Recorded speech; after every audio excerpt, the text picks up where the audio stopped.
Hi! Hello అండి. Welcome back to our channel. Friends అందరూ ఎలా ఉన్నారు? బాగున్నారా? మేమైతే చాలా బాగున్నామండి. మా శ్రీకాకుళం సైడ్ అనమాట ఎండు నెత్తల్ ఫ్రై అనేది ఎలా చేస్తారనేది నా స్టైల్‌లో చూపిస్తాను. చూసేయండి. వీటికి కావాల్సినవి ఆనియన్స్, మిర్చి, జీలకర్ర, టమాటాలు, అల్లం వెల్లుల్లి పేస్ట్, అలాగే గరం మసాలు, ఇంకా కొత్తిమీర అనమాట. ఫస్ట్ అయితే ఒక ప్యాన్ తీసుకున్నానండి. ప్యాన్ ఇంకా హీట్ ఎక్కాక అందులో ఆయిల్ వేసాననమాట. దాని తర్వాత జీలకర్ర వేసాను. తర్వాత ఆనియన్స్ అలాగే మిర్చి వేసాననమాట. అవి కొంచెం బ్రౌన్ కలర్ వచ్చాక టమాటా అయితే వేసుకున్నాను. టమాటా మగ్గడం కోసం అయితే పసుపు, కారం, ఉప్పు ఇవన్నీ అయితే వేసానండి.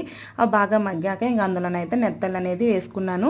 అవి 10-15 మినిట్స్ అయితే బాగా కలుపుకోవాలి. ఇలా బ్రౌన్ కలర్ వచ్చేస్తాయి అనమాట. చాలా బాగుంటాయండి పప్పుతో కానీ చారుతో కానీ ఇంకా టేస్టీగా అయితే చాలా బాగుంటాయి అనమాట. మేము అప్పుడప్పుడు తింటూ ఉంటాము. ఫైనలీ రెడీ అయిందనమాట. ఇంక ఇక్కడైతే నేనైతే టేస్ట్ చూస్తున్నానండి. చాలా బాగున్నాయి అనమాట. మీరు కూడా ఒకసారి ఇలా ట్రై చేయండి. చాలా బాగుంటాయండి ఎండు నెత్తళ్ళు అనేవి. ఇంకా నేను టేస్ట్ చూసాక ఇంకా మా బాబు కూడా చూసాడు అనమాట. చాలా బాగున్నాయి. Like, share, subscribe